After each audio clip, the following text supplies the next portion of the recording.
আমরা মাছ ভাজা খাবো, কিন্তু শুধু লবণ হলুদ দিয়ে নয়, একটু মশলা দিয়ে।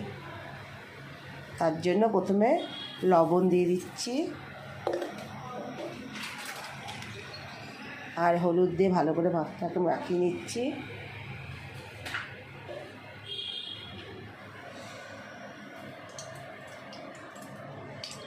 কড়াতে তেল দিয়ে দিলাম।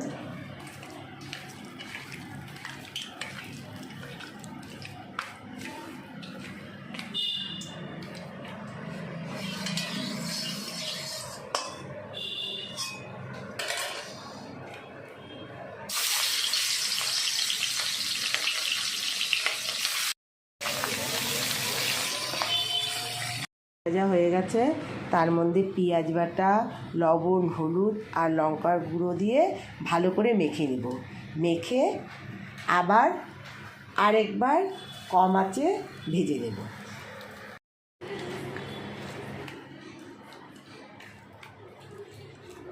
কম আঁচে মাছটাকে আরেকবার ফ্রাই করে নেব। মশলা দিয়ে মাছ ফ্রাই।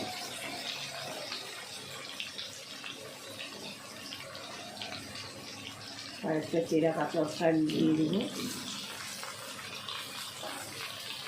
এখন কম আছে, এটা ভাজা হবে। ঢাকা খুলে নিচ্ছি। কম আছে মশলা দিয়ে মাছ ভাজা রেডি।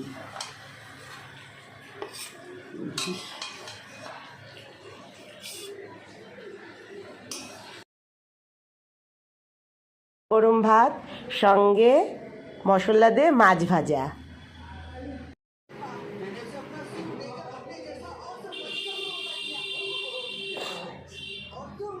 তোমরা খেয়ে দেখো, খুব ভালো লাগে খেতে।